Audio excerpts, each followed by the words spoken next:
memberikan kita semua keniatan yang tulus semata-mata mencari balasan baik berupa pahala dari Allah Ta'ala.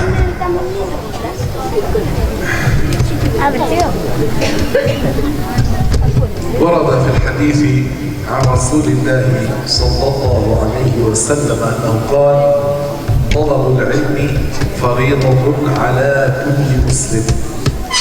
Disebutkan di dalam sebuah hadis yang berbunyi talabul ilmi fardhun ala kulli muslimin, yang artinya mencari kadar ilmu agama hukumnya fardu ain bagi setiap kaum muslim. قول الرسول طلب العلم ورد لفظ العلم بالإطلاق، لم يورد في الحديث علم القرآن أو علم الجغرافيا أو علم الطب أو علم الهندسة، إنما ورد لفظ العلم بالإطلاق وعن النبي عليه الصلاة والسلام. ماذا يكون المراد به؟ يكون المراد به العلم الذي جاء به النبي الذي هو علم الدين. فطلب العلم أي علم الدين فريضة، فرض، يعني من تركه يكون واقع في المعصية. قال على كل مسلم، دخل في قوله تحت وعلى كل مسلم الذكور والإناث، يعني على كل شخص مسلم. Di dalam hadis tersebut penyebutan al-ilmu tidak terkhusus, melainkan masih umum. Tidak terkhusus ilmu agama atau kedokteran atau tentang yang lainnya, melainkan secara umum. Namun yang dimaksud Nabi Muhammad adalah ilmu yang datang dibawa oleh Rasulullah. Kemudian ini kita wajib mempelajarinya. Kalau ada orang yang melalaikan ilmu agama dengan ketentuan yang hukumnya fardhu ain, maka ia terjatuh dalam kemaksiatan. Kemudian di akhir pada lafaz ala kulli muslimin, bukan hanya kaum laki-laki saja, walaupun lafaznya muslim tapi mencakup wa muslimah, muslim atau muslimah, pemeluk agama Islam yang perempuan. النبي قال طلب العلم، يعني على الإنسان هو أن يسعى يطلب العلم، لا يقعد في بيته يقول هم أتوا إلينا، هم علمونا، هم أخبرونا. لا، هو الذي عليه أن يذهب ويطلب هذا العلم. Di sini Rasulullah menyebutkan thalabul ilmi, menuntut mencari ilmu. Berarti kita semuanya yang mendatangi orang yang memiliki ilmu, bukan kiainya nggak datang, ustadznya nggak datang. Tidak seperti itu. فما المراد بهذا الحديث وعلم الدين هذا؟ هل المراد به كل علوم الدين؟ لا، لأنه ليس من المستطاع كل إنسان أن يطلب كل علم الدين، ومن منا ومن من الأئمة يعرف كل أمور الدين. إنما المراد أن هناك قدر معين من علم الدين هو الذي يجب معرفته على كل مسلم. Terus apa maksud dari hadis ini? Apakah semua ilmu agama wajib kita mempelajarinya? Tidak. Mana ada dari kita yang mampu dan sanggup mencari ilmu agama secara menyeluruh? Mana dari ulama yang memahami semua tanpa tertinggal ilmu agama? وهذا العلم الذي هو واجب على كل مسلم تعلمه سماه العلماء علم الدين الضروري أو ضروريات علم الدين. Jadi yang dimaksud ilmu agama yang wajib kita cari, pelajari adalah kadar tertentu dari ilmu agama. Ulama menyebutnya sebagai ilmu din ad-daruri atau daruriyatul ilmi din. لأن علم الدين ينقسم إلى قسمين، فرض عين وفرض كفاية. Dikarenakan ilmu agama itu terbagi menjadi dua bagian. Ada yang fardu ain, ada yang fardu kifayah. فرض عين هو الذي يجب ويلزم كل مكلف تعلمه وتطبيقه. Yang dimaksud fardu ain adalah kewajiban bagi setiap per individu dari kaum muslim تعلمه وتطبيقه, mempelajarinya dan mempraktek serta mengamalkannya. وهذا هو الذي يسمى بعلم الدين الضروري. Dan inilah yang namanya ilmu agama yang pokok. وما زاد على ذلك هو فرض على الكفاية. Ilmu yang lebih dari kadar ini namanya fardu kifayah. مثلا في القرآن الكريم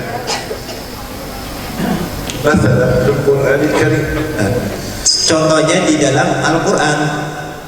في القرآن هناك سورة يجب على كل مكلف معرفة قراءتها وهي سورة الفاتحة، لأن النبي قال لا صلاة لمن لم يقرأ بفاتحة الكتاب. ما سوى الفاتحة من القرآن تعلمه فرض على الكفاية. Contoh dari dua pembagian ilmu agama ini yang hukumnya fardu ain dan fardu kifayah. Contoh di dalam Al-Quran. Al-Quran dengan banyaknya surah, yang fardu ain cuma satu untuk dipelajari, yaitu surah Al-Fatihah. Bahkan Rasulullah sendiri bersabda yang maknanya tidaklah akan sah sebuah sholat tanpa menyebutkan atau membaca pembukaan Al-Quran, yaitu surah Al-Fatihah. Adapun surah selain itu hukumnya fardu kifayah dalam mempelajarinya. الفرض العيني من علم الدين ينقسم إلى 4 أقسام أساسا. Ilmu agama yang hukumnya fardu ain itu terbagi lagi menjadi 4 bagian. أولا عقائد، ثانيا عبادات، ثالثا معاملات، ورابعا أخلاقيات. Yaitu yang pertama tentang keyakinan yang benar, yang kedua tentang bagaimana ibadah yang benar, yang ketiga tentang transaksi kita dengan benar, dan yang terakhir adalah tentang akhlak kewajiban anggota badan. الأول فيما يتعلق بعلم العقيدة، وهو معرفة الله على ما يليق به، ومعرفة الرسول صلى الله عليه وسلم على ما يليق به، وكيف يدخل الإنسان في دين الإسلام، مع سائر ما يجب عليه تعلمه من ضروريات علم العقيدة كالإيمان بالملائكة والكتب والرسل واليوم الآخر والقدر خيره وشره، وكيف يحافظ الإنسان على إيمانه وإسلامه، وماذا يترتب على من وقع في ردة الأحكام. Yang pertama tadi terkait ilmu agama, terkait dengan ilmu tauhid, ini mencakup bagaimana kita mengenal Allah yang benar, mengenal Rasulnya yang benar, bagaimana seseorang masuk ke dalam agama Islam. Kemudian mencakup lagi tentang apa yang dikabarkan oleh Rasulullah, di antaranya mempercayai tentang qada dan qadarnya Allah Ta'ala. Kemudian bagaimana caranya kita menjaga diri dari terjatuh ke dalam kekufuran, dan memahami apa saja kewajiban bagi orang yang telah terjatuh dalam kekufuran. وهذا العلم أي علم العقيدة الضروري من علوم العقيدة هو أهم علوم الدين على الإطلاق. Ilmu tauhid atau ilmu aqidah adalah ilmu yang paling utama secara mutlak. لمن؟ Kenapa? لأنه من خالف ما ورد في القرآن عن النبي في هذا العلم ومات كافرا، إذا كان مكلفا مات كافرا خلد في النار. Karena seseorang yang menyalahi Rasulullah di dalam keyakinannya, berbeda keyakinan dengan apa yang diajarkan Rasulullah sampai dia meninggal, mati dalam kondisi itu, jika dia mukallaf maka hukumnya kafir, abadi di neraka. أما من تعلم هذا العلم Adapun orang yang belajar ilmu ini واعتقده dan mempercayainya, ودخل في دين الإسلام maksudnya masuk ke dalam agama Islam, حقيقة على الإسلام، ليس مجرد انتساب ينتسب أنه على دين الإسلام، لا، حقيقة أنه اعتقد معنى لا إله إلا الله محمد رسول الله. mempercayai dengan sebenar-benarnya kandungan makna tauhid, makna la ilaha illallah Muhammadur Rasulullah. Jadi bukan hanya pengakuan saja. فمات على هذا لا بد أن يدخل الجنة. Barang siapa yang mati dalam kondisi mempercayai kandungan tauhid, maka pasti masuk surga. إما بغير عذاب وإما بعد عذاب. Bisa saja masuk setelah disiksa terlebih dahulu, atau langsung masuk surga tanpa ada siksa baginya. وهذا هو أصل الدين. Dan ini adalah asal agama, inti agama. من كان أصل دينه فاسدا ما صح له أي عمل من الأعمال ولا يقبل منه عند الله، وإن مات كافرا خلد في النار إذا كان على غير أصل هذا الدين. Barang siapa yang fondasi keimanannya ini tidak benar, tidak sesuai dengan Rasulullah, maka amal kebaikan apapun tidaklah diterima oleh Allah, dan orang seperti ini tidaklah akan selamat di akhirat. أما من صح له هذا الأصل لابد أن يدخل الجنة. اللهم اجعلنا من أهل الجنة جميعا. Dan barang siapa yang fondasi keimanannya ini benar, maka dipastikan akan masuk ke surganya Allah Ta'ala. Semoga Allah menjadikan kita semua penduduk surganya. طيب، إذا هذا هو القسم الأول من ضروريات أمور الدين، ما يتعلق بعلم العقيدة. القسم الثاني يتعلق بالعبادات. المراد بذلك أن يتعلم الشخص ويطبق كيف تصح عبادته، وضوءه، صلاته، غسله، استنجاؤه وما شابه. Jadi tadi yang barusan kita terangkan itu macam yang pertama. Yang kedua, kita juga harus mempelajari tentang ibadah, bagaimana caranya sholat yang benar, bagaimana wudhu supaya sah, bagaimana caranya mandi wajib, bagaimana caranya istinja yang benar. المراد أقل ما يصح عمله بذلك هذا هو فرض العين، بوضوء وصلاة وطهارة، أقل ما يصح عمله هذا هو الفرض الواجب. أما الزيادة على ذلك حتى يصير الشخص عالما فقيها هذا تعلمه فرض على الكفاية. أما الفرض العيني هو أقل ما يجب على المكلف حتى تصح عبادته، يعني معرفة الأركان والشروط لتطبيقها وأدائها، ومعرفة ما هي المحرمات وما يفسد العمل لاجتنابه. Jadi yang dimaksud fardu ain terkait dengan ibadah, kita mempelajari kadar ilmu fikih agar ibadah kita itu sah. Adapun lebih dari itu nanti masuknya tambahan, bukan inti dari kewajiban setiap dari kita. طيب، ومن العبادات أيضا الصيام، كيف يصح الصوم وتطبيق ذلك على من وجب عليه الصيام، والزكاة على من وجبت عليه، والحج لمن استطاع إليه سبيلا. Dan termasuk dari bagian kedua ini kita juga mempelajari bagaimana puasa yang sah, yang betul bagaimana. Kemudian zakat bagi yang memiliki kewajiban terkait zakat. Dan yang ketiga adalah tentang haji bagi orang yang mampu menjalankannya. Baik. هذا الأمر الثاني مما هو فرض عين على كل مكلف.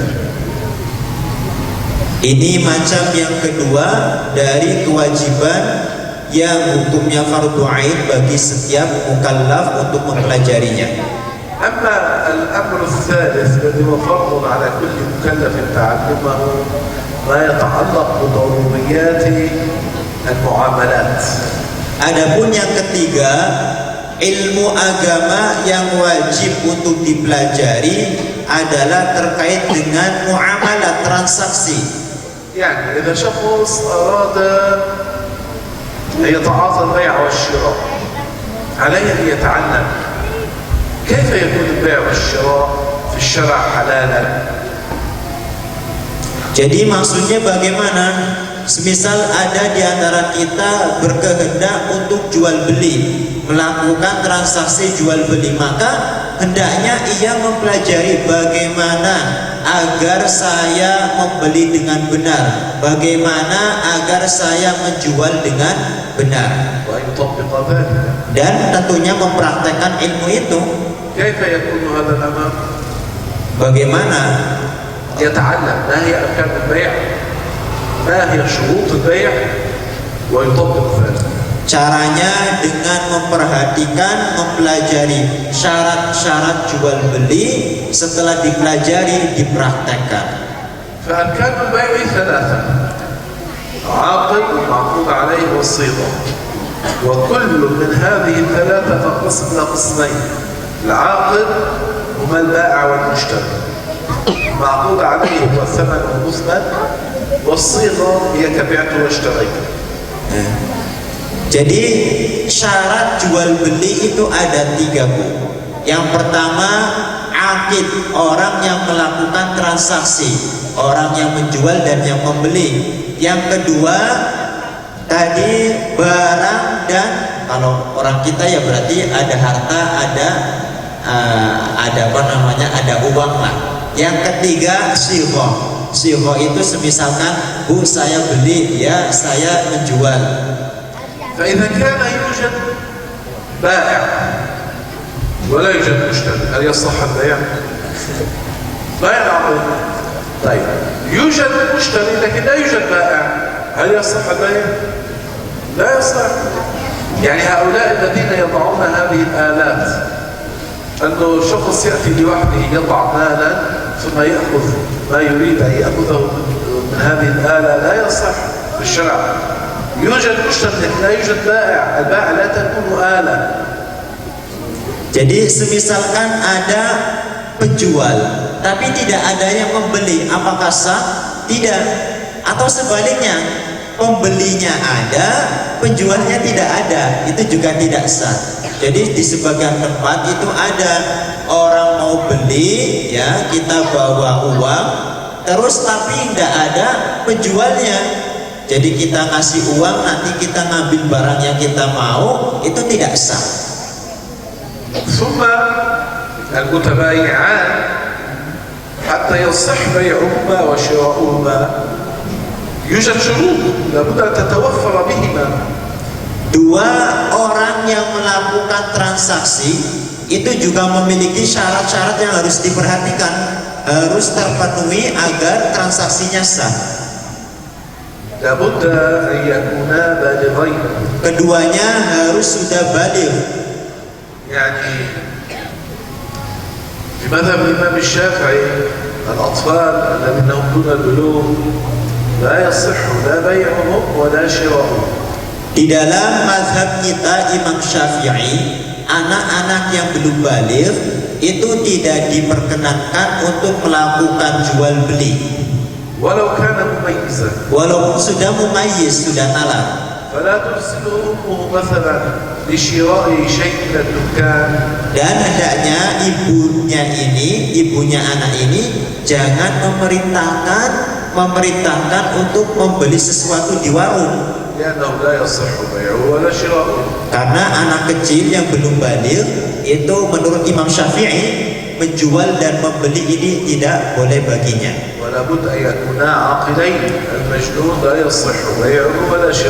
Syarat kedua dari orang yang melakukan transaksi adalah berakal. Jadi kalau akalnya ini kurang sehat, gila, maka tidak sah.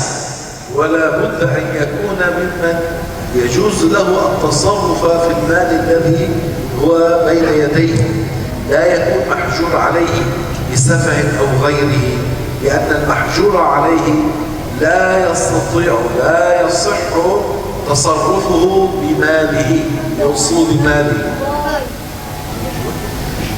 المحجور عليه لا يصح تصرفه بأصول ماله فلا بد أن يكون الشخص له حق التصرف. Jadi disyaratkan pula orangnya itu memiliki hak untuk mentasarufkan atau membelanjakan barang. Ada sebagian orang itu tidak bisa mentasarufkan hartanya. Dan masih ada lagi syarat yang harus kita memperhatikannya. Ini baru syarat pada kedua belah pihak transaksi. وهناك شروط في الثمن والمثمن المعقود عليه. Dan ada lagi syarat yang terkait yang termasuk di thaman dan muthman. وهناك شروط أيضا في الصيغة. Dan tadi thaman dan muthman itu artinya barang yang mau dibeli dan pengganti dari barang itu artinya uang. Kemudian syighah juga memiliki syarat. حتى يصح البيع والشراء لابد من اكتمال كافة الأركان وكافة الشروط. إن نقص ركنا أو شرطا ما صح البيع. Agar jual beli itu sah, maka harus memenuhi syarat-syarat dan rukun-rukunnya. Kalau hanya meskipun tertinggal hanya satu rukun ataupun syarat, maka sangat dimungkinkan tidak sah transaksi itu. فيكون الشخص قد دخل في معاملة حرام عليه بطريقة محرمة يحاسب عليها في الآخرة إنما لم تؤدي هذه المعاملة كما ورد في الشرع. Orang yang melakukan transaksi dengan cara yang dilarang oleh Allah Ta'ala, maka orang tersebut diminta pertanggungjawaban kelak di akhirat. Kenapa Anda tidak melakukan transaksi sesuai dengan aturannya? ولا يجب على كل مكلف أن يتعلم إلا المعاملة التي يريد أن يدخل بها. Jadi seorang muslim itu hanya diwajibkan yang mau melakukan transaksi, transaksi itu yang wajib dipelajari. أما المعاملة التي لا يريد الدخول بها لا يجب عليه أن يتعلمها.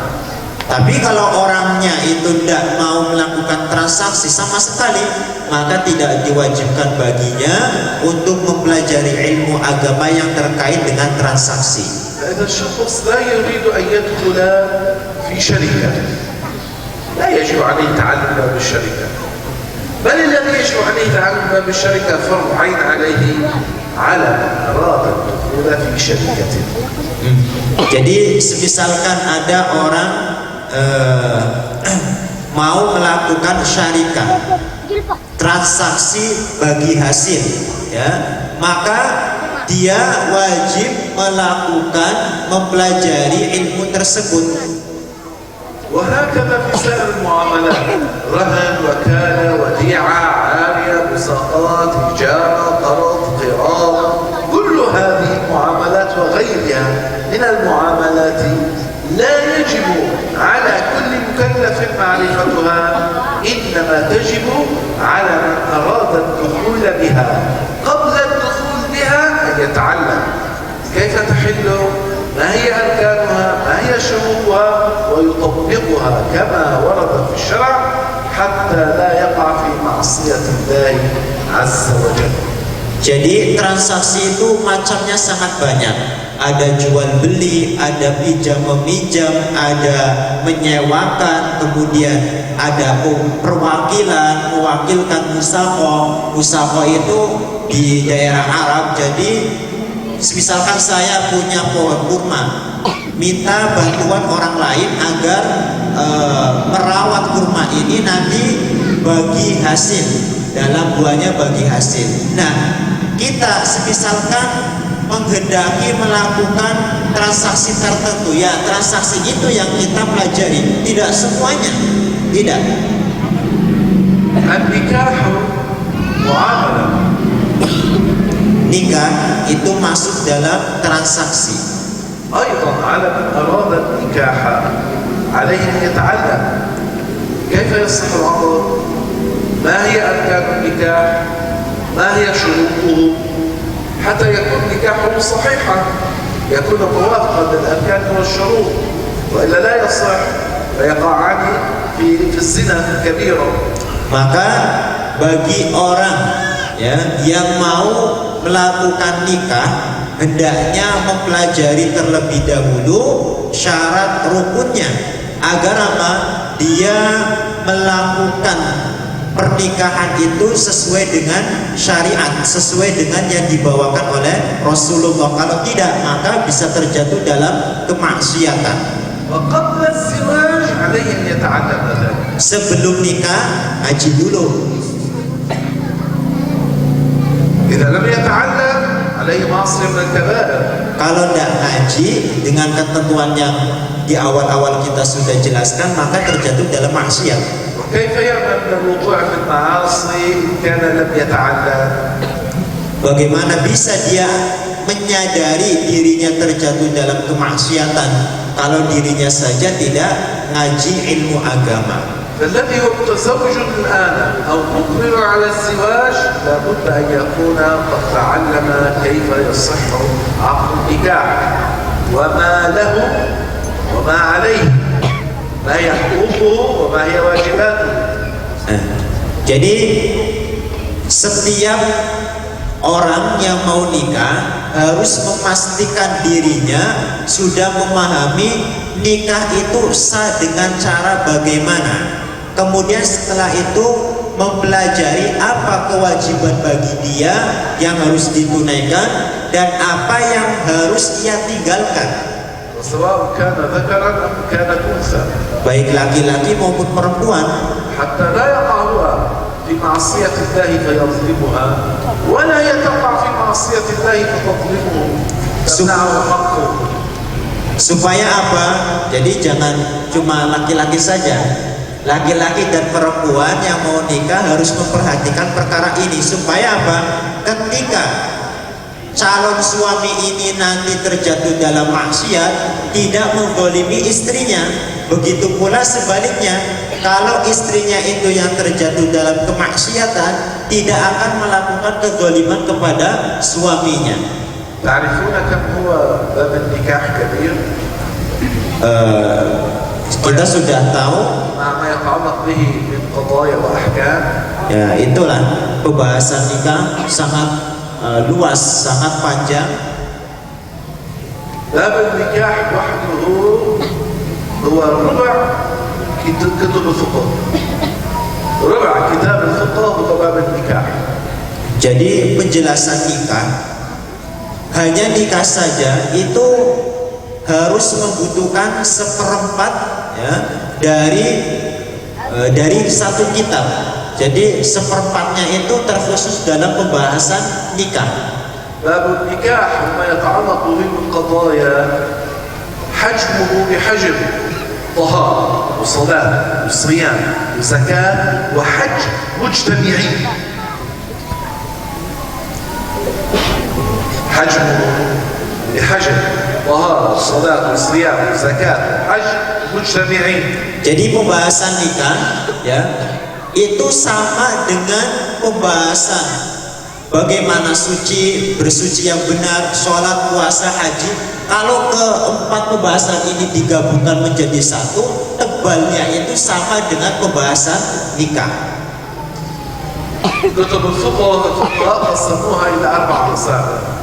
Kitab-kitab fikih itu terbagi menjadi 4 bagian. ربع العبادات Sebagian pertama tentang ibadah, وهي هذه الأمور: طهارة وصلاة وصيام وزكاة وحج. yaitu tentang toharoh, kemudian sholat, puasa, haji dan zakat. وربع المعاملات. Kemudian pembagian kedua tentang transaksi. وربع النكاح. Kemudian pembagian وما يتعلق به من قضايا وأحكام. Kemudian pembagian yang ketiga tentang nikah dan hal-hal yang terkait dengan pernikahan. وأما الربع الرابع فهو الأقضية والشهادات والرمي والصدق والجهاد والحدود وما يتبع ذلك. Dan yang keempat ini adalah tentang hukum, bagaimana berjihad dan selain dari itu. والحدود والأقضية والشهادات. الحدود والأقضية والشهادات وما يتبع ذلك، يعني ما هو حد شارب الخمر، ما حد الزاني، ما. Jadi yang tadi yang terakhir mencakup juga tentang had atau balasan atau hukuman bagi pelaku kriminal, misalkan pembunuhan, kemudian tentang peminum khamr itu ada hadnya. طيب إذا ذكرنا عقائد، عبادات، معاملات. أما الأمر الرابع وهو فرض على كل مكلف تعلمه من علم الدين وتطبيقه والأخلاقيات. Jadi kita sudah bersama-sama menjelaskan tentang akidah, kemudian tentang ibadah, kemudian tentang muamalat, dan yang terakhir terkait dengan akhlak. ما هو المراد بالأخلاقيات؟ Apa yang dimaksud dengan akhlak ini? أن يتعلم الشخص ما هي المحرمات ليجتنبها. Yaitu seseorang mempelajari perkara yang haram agar bisa meninggalkannya. ففي الشرع هناك محرمات القلب. Di dalam syara itu ada kemaksiatan, keharaman yang terkait dengan hati. وهناك محرمات الأذن يحرم السماع. Ada lagi yang terkait dengan pendengaran, telinga. ومحرمات نظر يحرم على الشخص أن ينظر إليها ذكرا كان أم أنثى. Ada lagi yang terkait dengan pandangan, yaitu mata, baik untuk laki-laki dan perempuan. وهناك محرمات اللسان. Di dalam syariat juga ada keharaman yang terkait dengan lisan.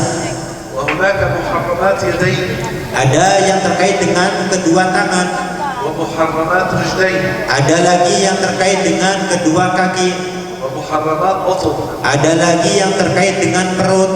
ومحرمات فرج. Dan yang terakhir adalah keharaman yang terkait dengan kemaluan. ثم هناك أيضا محرمات للبدن ككل لا تتعلق بجارحة معينة من الجوارح. Dan ada lagi maksiat yang hubungannya dengan badan, tidak terkhusus dengan anggota badan satu, tidak, tapi mencakup beberapa anggota badan yang lain, disebut dengan maksiat badan. لا بد من كل مكلف معرفة كل هذه الأمور التي ذكرنا. Jadi setiap mukallaf wajib hukumnya mempelajari maksiat-maksiat ini semuanya. قلنا على الأقل أن تؤدى الواجبات وأن تجتنب المحرمات. Paling tidak kewajiban itu biar dia mampu melaksanakan kewajiban dengan benar dan meninggalkan keharaman dengan benar. من لم يتعلم هذا العلم، علم الدين الضروري، يكون واقعا على الأقل في معصية من الكبائر إذا لم يكن اعتقاده فاسدا فيكون كافرا.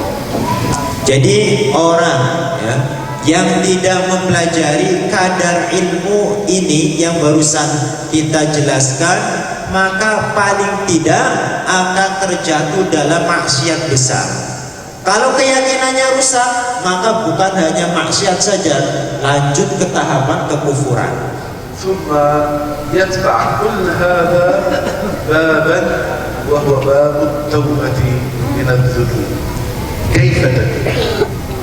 Terkait dengan penjelasan ini ada yang dicakup juga, yaitu bab penjelasan tentang taubat, bagaimana kita bertaubat.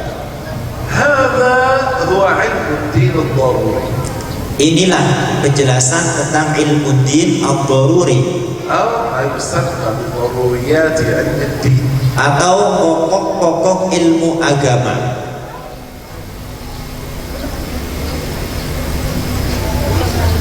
قد يستطيع الشخص تعلمه ب3 4 أيام. Jadi nggak repot Bu, belajar ilmu ini ya bisa cukup bagi kita dengan waktu 3 atau 4 hari, itu cukup, tapi jangan malas. أو بأسبوعين Atau dua minggu, أو شهر. atau 1 bulan. منهم من يبقى 3 أشهر. Ada juga yang mempelajari 3 bulan. ومنهم من يبقى سنة حتى يتعلم هذا العلم. Ada pula yang membutuhkan waktu 1 tahun agar bisa menyelesaikan ilmu ini. ومنهم من يمضي عمره كل عمره ولا يتعلم هذا العلم. Dan ada yang lebih parah, sepanjang umurnya dia tidak mempelajari ilmu ini. والذي لم يتعلم هذا العلم واقع في معصية من الكبائر على الأقل. Dan orang yang tidak belajar ilmu ini, maka paling tidak dia terjatuh dalam maksiat besar. معنى لا يصير إلى الصالحين. Maksudnya bagaimana? Ya tidak dapat bagi dia untuk meraih derajat saleh. مهما صام Meskipun dia puasa, ومهما صلى meskipun dia sholat, ومهما قرأ قرآن meskipun membaca Al-Quran, ومهما ذكر الله، meskipun dia berzikir kepada Allah, إن لم يتعلم علم الدين الضروري لا يصير من الصالحين. kalau tidak belajar ilmu agama yang pokok, maka tidak akan mendapatkan derajat sholih. فإن الله عز وجل Karena sesungguhnya Allah Ta'ala, لم يتخذ وليا جاهلا. Allah Ta'ala tidak bakal menjadikan wali kekasih Allah dari kalangan orang yang bodoh. باب الصلاح والولاية مفتوح.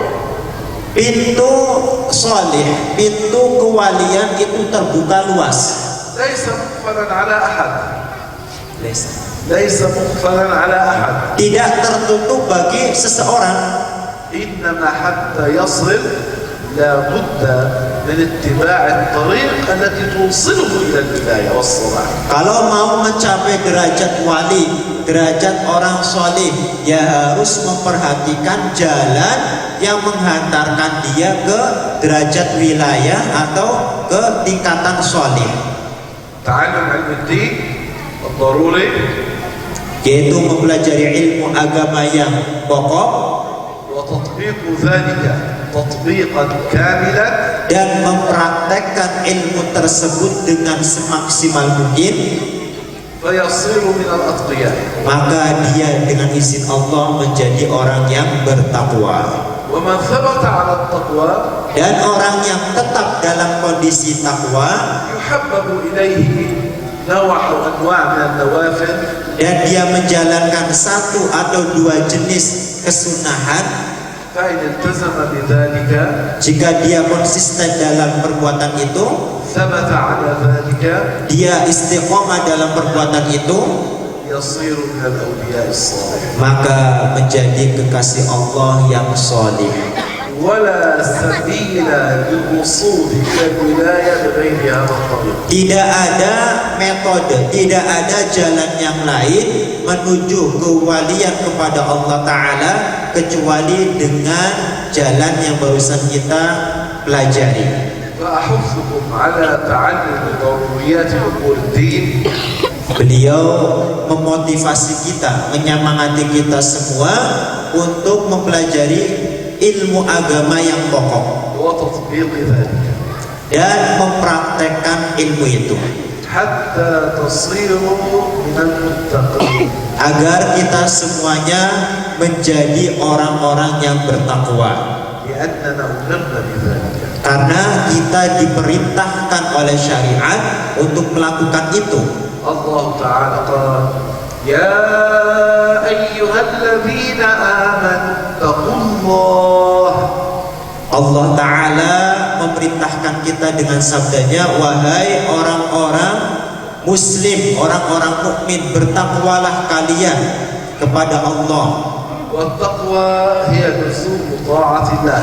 Yang namanya takwa adalah senantiasa melakukan ketaatan kepada Allah Ta'ala في جميع الأوقات di setiap waktu, في الليل وفي النهار malam, siang, في جميع الأماكن di setiap tempat, في بلده di negaranya sendiri حال السفر atau dalam saat bepergian, في البيت di rumah أو في الطريق atau di jalan أو في العمل atau saat bekerja أو في المسجد atau di dalam masjid, أينما ذهب أن يلتزم طاعة الله. kemana saja ia pergi harus senantiasa dalam ketaatan kepada Allah Ta'ala وفي جميع أحواله dan dalam setiap keadaannya, كان غنيا أو فقيرا meskipun dalam keadaan kaya ataupun miskin tetap bertakwa. حاكما أو محكوما Dia menjadi penguasa atau rakyat biasa, ذكرا أم أنثى laki-laki atau perempuan, صحيحا معافى أم مريضا سقيما dia dalam keadaan sehat ataupun sakit, أن يلتزم طاعة الله. harus istiqomah senantiasa dalam ketaatan kepada Allah Ta'ala. هذه التقوى Ini dia yang namanya takwa. لزوم طاعة الله Luzumu ta'atillah, في جميع أماكنه وأوقاته وأحواله. istiqomah dalam ketaatan kepada Allah Ta'ala dalam setiap waktunya dimanapun dia berada. كيف يحصل ذلك؟ Bagaimana akan mencapai itu? بأداء الواجبات واجتناب المحرمات. Tentu dengan melakukan semua yang wajib dan meninggalkan semua yang diharamkan. إذا عليه أن يتعلم ما هي الواجبات ويطبقها، Maka وما هي المحرمات ويجتنبها Maka- كما أمر الله. Maka sudah menjadi jelas bagi kita, dia harus mempelajari hal-hal yang diwajibkan untuk dilakukan dan mempelajari yang diharamkan agar meninggalkan sebagaimana yang disampaikan oleh Allah melalui Rasulnya. الهمة في تعلم وتعليم علم الدين الوطني Beliau وتطبيقه. memotivasi kembali agar semangat ya di dalam mempelajari ilmu agama serta mengamalkannya. قالوا لي 45 دقيقة وقد انتهت الآن. Jadi tadi dikasih waktu 45 menit, tapi ini sudah habis. إذا نقف هنا. Ya terpaksa kita cukupkan sampai sini.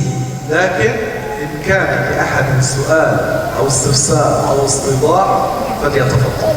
Namun yang memiliki pertanyaan atau penjelasan yang lebih jabar atau pengen memperjelas apa yang kita sampaikan, hendaknya ditanyakan. Silahkan. Waalaikumsalam warahmatullahi wabarakatuh. Di dalam bab transaksi ya, kita tidak boleh membeli kalau tidak ada orang.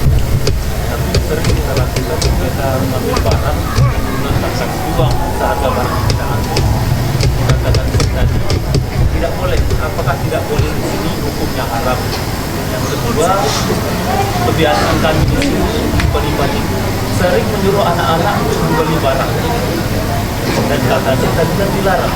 Dilarangnya di sini apakah dihukumi haram? Ya, makasih. dalam soalan al-awwal di bayan muamalat واحد لا يجوز له أن يشتري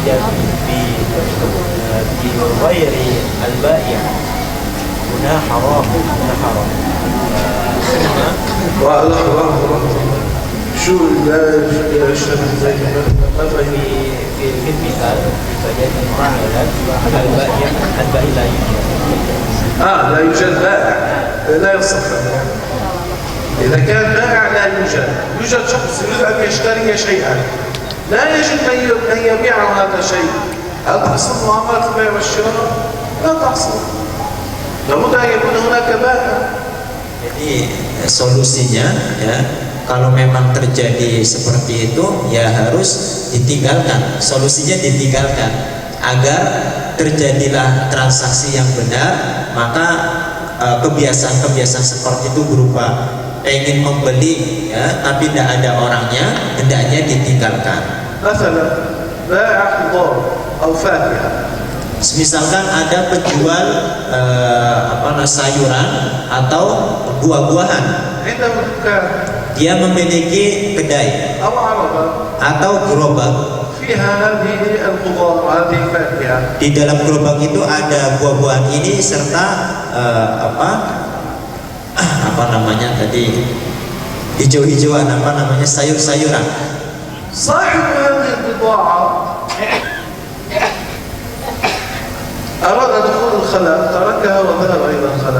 Nah, pemilik dagangan ini pengen ke kamar mandi, cari ke kamar mandi. Datanglah seseorang untuk membeli.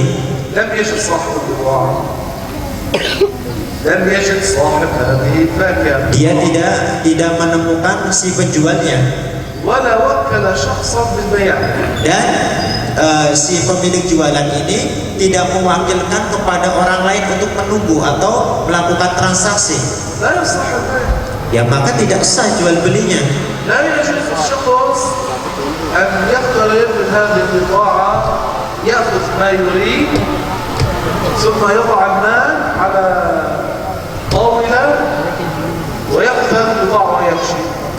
Jadi nggak benar kalau semisalkan orang yang barusan datang ini ngambil barang-barang yang dibutuhkan kemudian ngasih uang di situ ditinggalkan. Tidak sah seperti itu.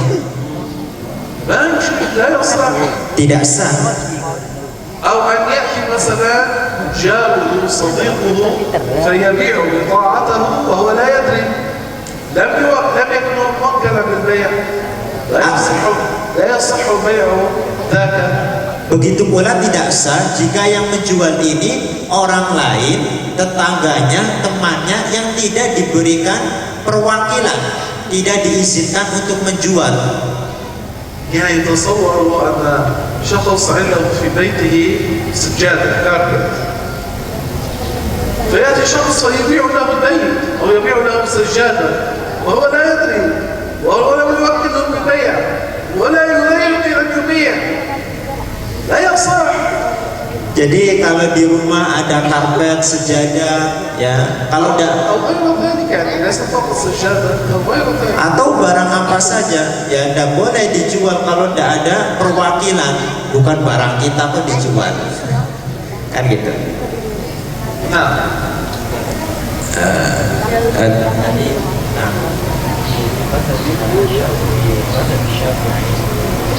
صحيح الأقوال لا يجوز له أن يشتري ثم في عدد أقوال ولا يبيع لا يشتري ولا يبيع من كان دون الحدود يأمر أحد الأقوال بالشراء.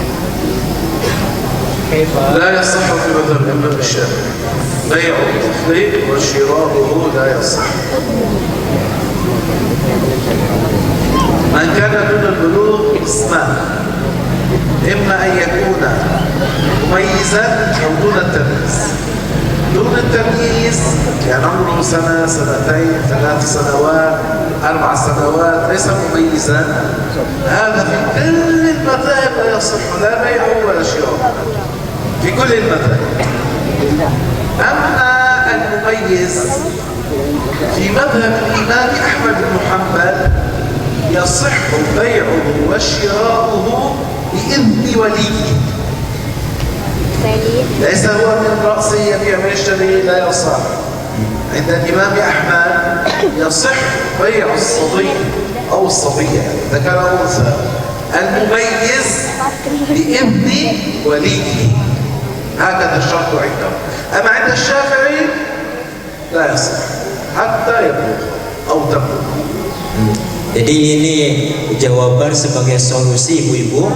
Misalkan punya anak kecil, ya, belum balik, ya, ini di dalam mazhab Imam Syafi'i anak kecil, bocah-bocah itu dah bisa diperintahkan untuk melakukan jual atau membeli, dah bisa menurut Imam Syafi'i. Tapi karena ini sudah terbiasa terjadi di kalangan Indonesia, maka bisa ada solusinya.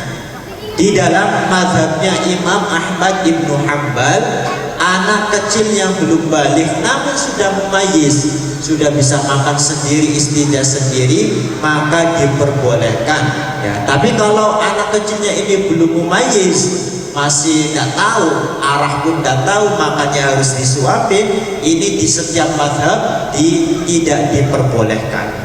ويجوز للشافعي أن يقلد غير الشافعي. Bagi pengikut mazhab Imam Syafi'i seperti kita ini boleh mengikut pendapat selain beliau. هل أحد سؤال آخر؟ Ada yang dipertanyakan lagi? وعليكم السلام ورحمة الله وبركاته.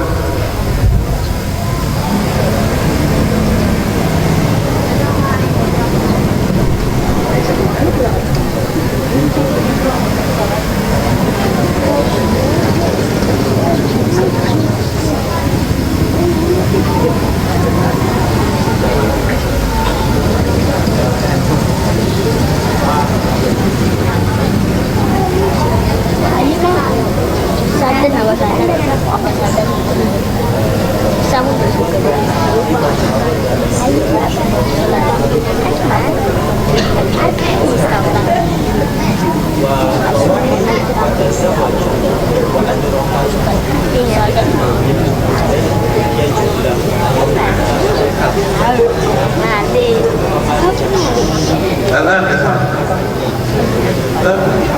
ليس هو دخل في شيء من غير علم فعليه يتمنى ليرى ما فعله هل موافق للشرع أو غير موافق للشرع فيتعلم وقع في المعصية. أليس الله تعالى قال ولا تقف ما ليس لك به علم؟ دخل في شيء لا علم له فيه وما أدره من كان عمله صحيح أو غير صحيح، موافق للشرع أو مخالف للشرع، فماذا يفعل؟ يتملى ويتوب من المعصية. Jadi ini ada pertanyaan dari saudara kita. Tadi di penjelasan tentang pernikahan, kata beliau, penjelasan beliau itu kan, orang yang hendak menikah maka baginya mempelajari ilmu agama. Nah tapi ini sudah nikah, dulunya udah belajar, tiba-tiba nikah. Ini kalau kita lihat secara kacamata syariat, orang yang baik itu ya hendaknya sebelum melakukan sesuatu belajar terlebih dahulu. Tapi kalau istilahnya sudah kadung, terlanjur, ya maka hendaknya dia mempelajari kemudian mentaubati perbuatan tersebut. يعني يتعلم ويرى هل ما فعله موافق للشرع أم لا؟ كان موافقا للشرع حصل، من كان غير موافق للشرع يصلح ما فعله من فساد، وفي كلا الحالتين يتوب لما لأنه دخل في شيء لا علم له.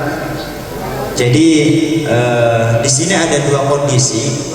Jadi setelah si orang tersebut mempelajari ilmu agama, kemudian mengangan-angan perbuatannya, apakah perbuatan saya sesuai dengan syariat, apa malah benturan dengan syariat. Kalau memang sesuai ya berarti dia sudah melakukan yang diminta, yang diperintahkan. Kalau tidak berarti terjatuh dalam maksiat.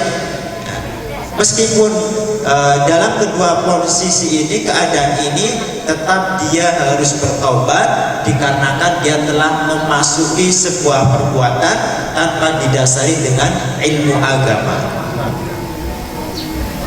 Nah, ada hadis Yang qalilul amali dan ilmi.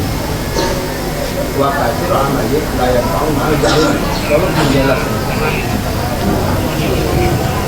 warada qalilul amali qalilul amal yanfa'u ma'al ilmi. Yanfa'u qalilun minal amal qalilul amali yanfa'u ma'al ilmi. Sedikit amal bermanfaat dengan ilmu. Wa katsirul amali la yanfa'u ma'al jahili. Kalau menjelaskan صحيح نعم صحيح نعم تريد بيان ماذا يعني هذا الكلام؟ يعني من عمل بغير علم هو لا يدري كان عمله صحيحا موافقا للشرع ام لا، وهو دخل في شيء لا علم له فيه خالف ما امر الله به. Jadi penjelasannya ya, yang barusan ada perkataan yang disebutkan oleh kawan kita bahwa maksud dari perkataan tersebut orang yang beribadah, beramal kebaikan tanpa dilandasi dengan ilmu agama, maka dia tidak tahu amalnya ini benar apa tidak, tidak mengetahui seperti itu, maka tentu tidak mendapatkan pahala dari Allah. Amma man ta'allama kaifa takunu ibadatuhu, kaifa yakunu 'amaluhu muwafiqan lisyar'i, thumma 'amila walau qalilan falahu ajr wa thawab 'ala hadha al-'amal walau kana qalilan kana muwafiqan lisyar'i. Adapun orang yang belajar ilmu agama kemudian mempraktekannya meskipun sedikit dan sesuai dengan apa yang dipelajari, maka mendapatkan pahala dari Allah Ta'ala. Sawa kana salat, siyam, zikir, baik itu sholat, puasa, dan berzikir. Dan selain itu,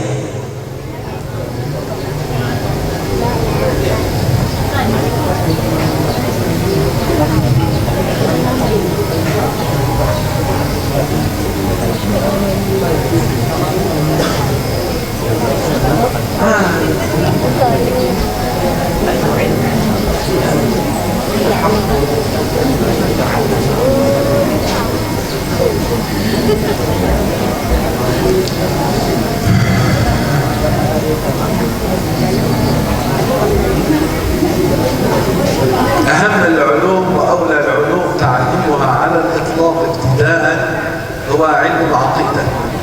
jadi jawabannya ilmu yang pertama, tadi pertanyaannya gini Bu, yang belakang barangkali tidak tahu, tiba-tiba jawaban ada pertanyaannya. Pertanyaannya gini, ilmu yang pertama kali yang harus dipelajari itu apa? Kata beliau, ilmu yang pertama kali harus dipelajari adalah ilmu tauhid atau ilmu aqidah. لأن الذي لم يتعلم علم العقيدة فاعتقد شيئا خلاف ما ورد في القرآن وما قاله النبي لا ينفعه أي عمل من الأعمال. إن مات على ذلك كان مكلفا ومات على ذلك يخلد في النار. Karena seseorang jika tidak belajar akidah yang benar, kemudian mempercayai, meyakini akidah yang bertentangan dengan yang disampaikan oleh Rasulullah, maka setiap amal kebaikan tidak bisa diterima darinya. Dan jika dia adalah orang yang mukallaf, ya, kemudian mati dalam kondisi itu, maka pasti akan abadi di neraka. أما من تعلم علم العقيدة Adapun orang yang sudah belajar ilmu akidah وكان على الاعتقاد الصحيح dan dia mempercayai akidah yang benar, هذا مسلم. maka dia adalah seorang muslim. فإن فعل عبادة Jika dia melakukan ibadah بعد أن تعلم كيف تكون setelah dia mempelajari bagaimana caranya ibadah yang benar, يكون له ثواب وأجر. maka mendapatkan pahala. وهكذا لأدائه لكل واجب واجتنابه لكل محرم لله تعالى يكون له أجر وثواب. Dan itu dilakukan dengan apa? Melakukan kewajiban syarat rukunnya terpenuhi, hal-hal yang diharamkan yang membatalkan juga ditinggalkan, kemudian disertai ikhlas karena Allah Ta'ala, maka dia mendapatkan pahala dari Allah Ta'ala. أما من كان اعتقاده فاسدا. Adapun orang yang keyakinannya ini rusak, كالوهابية الذين يعتقدون أن الله في جهة ومكان. seperti kelompok Wahabi yang meyakini Allah ada di tempat, ada di arah tertentu, هؤلاء ليسوا على الإسلام.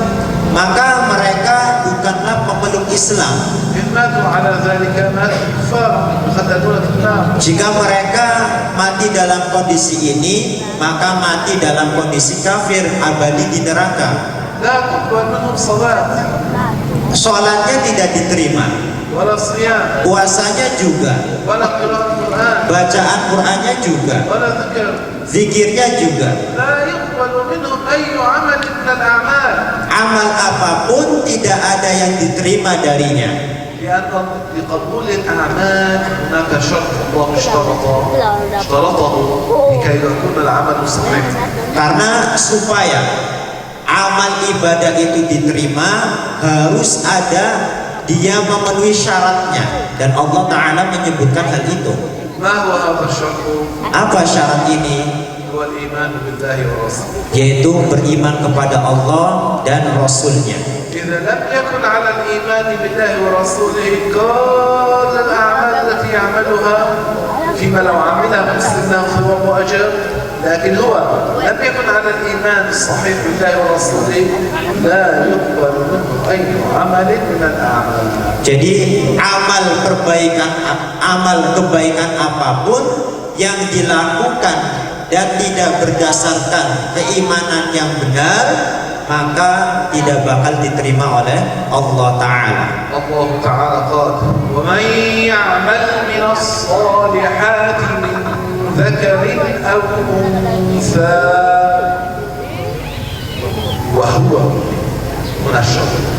وهو مؤمن فأولئك يدخلون الجنة ولا يظلمون نقيرا. الله تعالى قال وهو مؤمن، فإن لم يكن على الإيمان لا يقبل منه، لا يصح منه. أليس قال الله تعالى عن أعمال الكفار كرماد اشتدت فيه الريح في يوم عاصف؟ بلى، يعني لا وزن له، لا يكون مقبولا، لا ثواب له.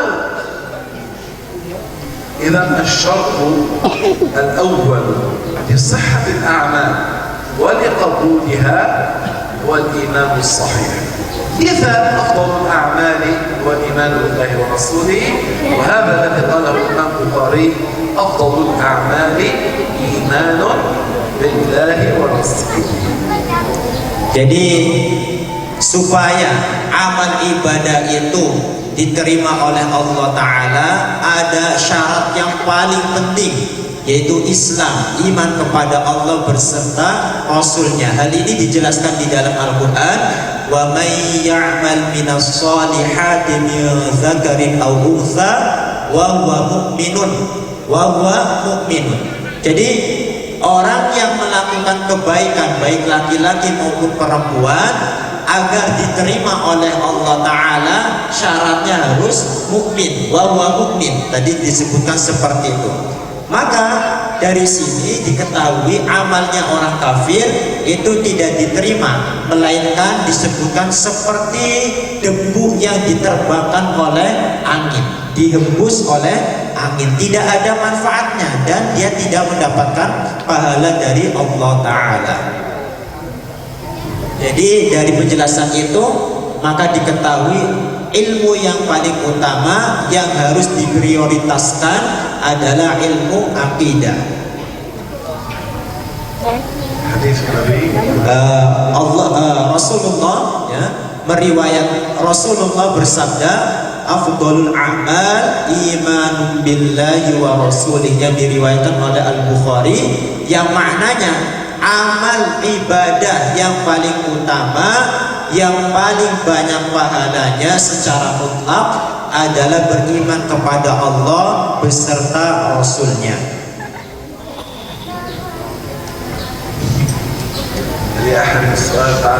Ada pertanyaan lagi?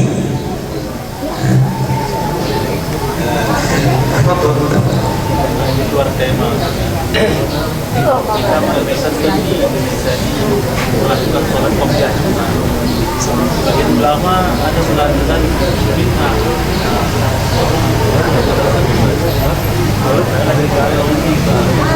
Mau melakukan atau tidak?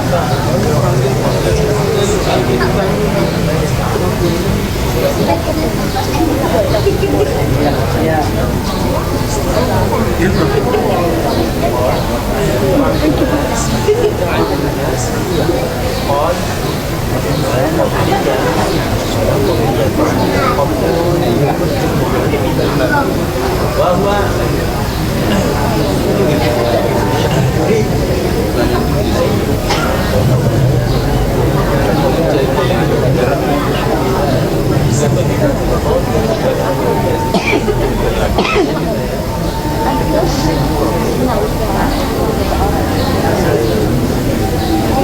من الذي يقول هكذا؟ أحد من المسلمين يقول أن الصلاة بين الأذان وصعود الإمام إلى المنبر أنه بدعة؟ لا أحد من المسلمين يقول ذلك. من قال ذلك لا يكون مسلما عند الله، يكون كذب ما هو معلوم من الدين بالضرورة أنه بشرع الله. أليس ورد أن بين الأذانين صلاة؟ ورد. أليس فعل المسلمين كافة المسلمين من زمن النبي إلى يومنا هذا أنه بعد الأذان يصلون ركعتين نافلة قبل الفريضة. هذا معلوم من الدين بالضرورة. من قال أنه ليس من الدين وهذا بدعة وهذا لا يجوز هو البدعة، كلامه بدعة، كلامه مخالف للدين، وهو لا يكون على الإسلام من قال ذلك. Jadi ada pertanyaan, ada orang ya, pertanyaannya ada orang yang mengatakan sholat qobliyah Jum'ah itu hukumnya bid'ah. Apakah ini benar perkataan seperti ini? Kata beliau jawabannya, siapa yang ngomong seperti itu? Ulama siapa yang ngomong seperti itu? Kalau ada orang yang ngomong seperti itu, ucapannya itu yang bid'ah. Ucapan orang itu yang menyalahi aturan syariat. Jadi perkataannya ini tidak benar, karena sudah disebutkan di dalam syariat bahwa ada kesunahan sholat di setiap azan. Di setiap azan, habis azan itu ada kesunahan sholat. Maka qobliyah Jum'ah ini juga hukumnya sunnah dilakukan.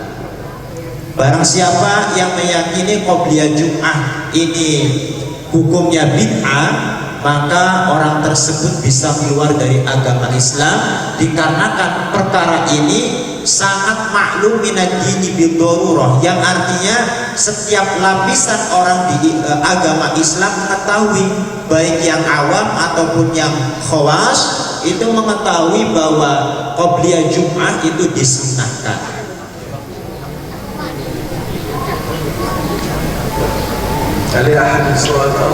Ada lagi? Yang Fimona sudah. طيب والحمد لله صلى الله وسلم على النبي محمد وآله. بارك الله فيكم، أحسن الله إليكم، غفر الله لي ولكم، أماتني الله وإياكم على التقوى. اللهم اجمعنا في الفردوس معنا يا أرحم الراحمين يا الله. والسلام عليكم ورحمة الله.